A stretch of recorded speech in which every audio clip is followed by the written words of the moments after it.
Equality of outcome is actually oppression. It's tyranny. And why do I say that? I'm going to give you a good example using the NBA. Now, I posted a couple of days ago on my Facebook. I said people should boycott the NBA because they force people to stand for the national anthem. They've actually punished at least one person for not standing for the anthem. They sent out memos basically threatening players, making sure that they stand for the anthem. And the NBA, the demographics of the players in the NBA is grossly disproportionate in terms of race. For example, there are very few Asian players. I think there's maybe 2 right now in the NBA. Mexican players, that sort of thing. Like certain various minorities are grossly misrepresented in the NBA. There's a big discrepancy with those minorities. So I posted that. Now, personally, me, I don't believe in. My personal view is that there can be inequality of outcome is not automatically a result of discrimination. So, which is why I use the NBA as an example, because I'm challenging the logic. I'm not being a hypocrite. I'm not flip-flopping.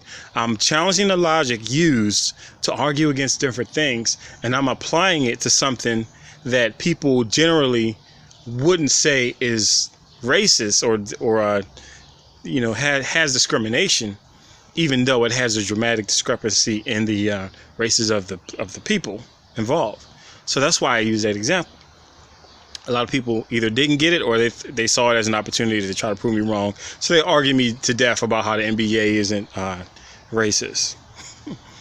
So anyway, my whole point is people understand just because the racial makeup of a particular organization or group or whatever, it doesn't automatically mean it's because of discrimination.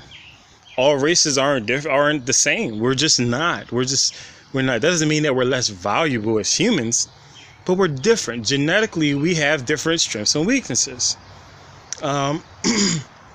So, and then there's a lot of other things like culture and things like that, but we're not. Every race or every ethnic group, which is even more specific, is not the same in terms of we don't all act the same. We don't all have the same strengths and weaknesses or whatever. NBA is a good example, and people came to the defense of the NBA when I brought up the racial disparity or whatever. I don't have a problem with that. So the thing is, if someone was to go to the NBA, which generally most people say, well, it's mostly black players and, there's some white dudes and that's pretty much it, but it's not really because of discrimination, right?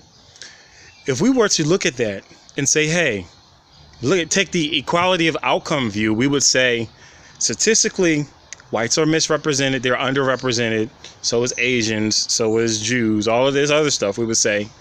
Therefore, something's wrong with the NBA, and we must fix it. Because this is the view that they have. This is the view that the government's taken or tried to take with housing. That's why, Ben Carson is actually against that, and he gets a lot of flack for it. They look at neighborhoods, and they say, now this is different from like a mortgage, like a discrimination in home selling type thing. This is something totally different. This is, they look at demographics of certain areas and say, it's too white. There must be discrimination going on, right? You got to be consistent. If it applies to the housing industry, then it applies to the NBA.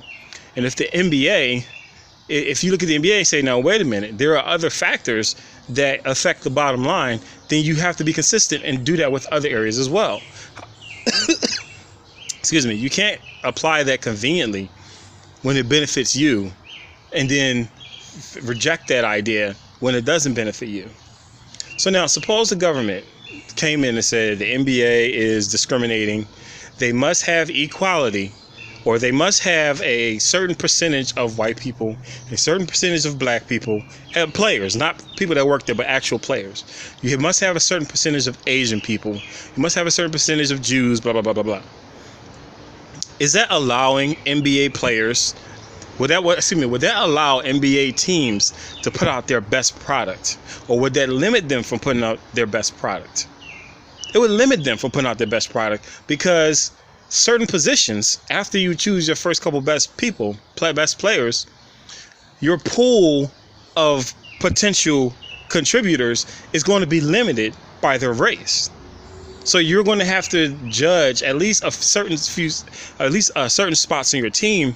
You're going to have to judge that person not by who's the best player, not by who's the most supportive player or anything, the cheapest player. You'd have to judge them by their race.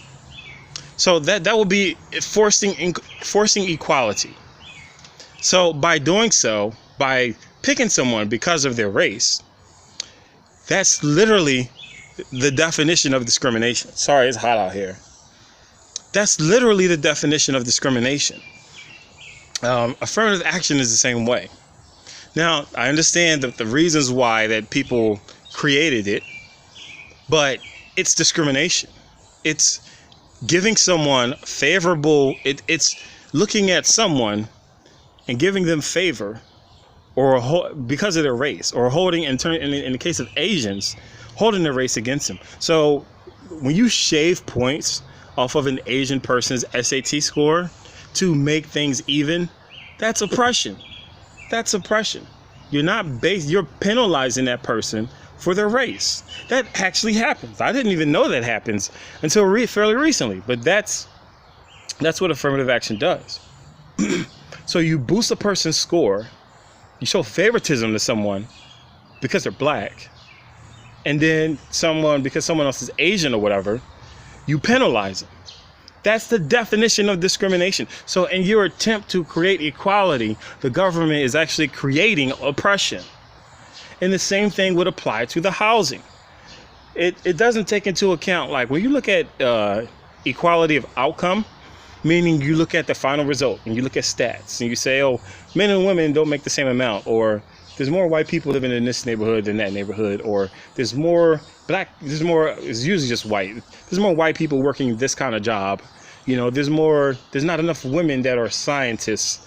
They must be being oppressed. You completely ignore the idea that there's possibly differences between men and women. There's differences between Asians and blacks, Asians and whites, and the cultures that we grow up in. There are so many different things that come into play.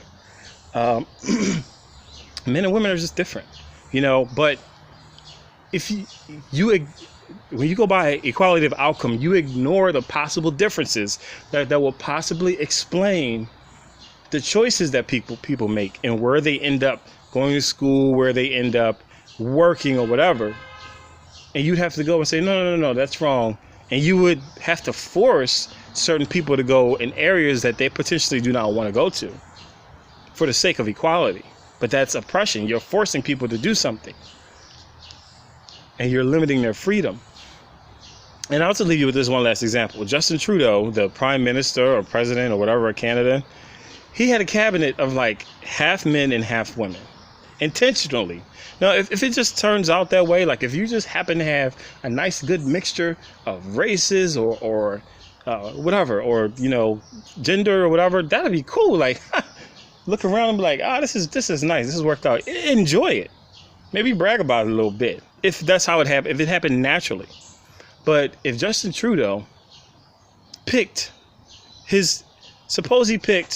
generally people in leadership tend to be men, like in government, they tend to be men.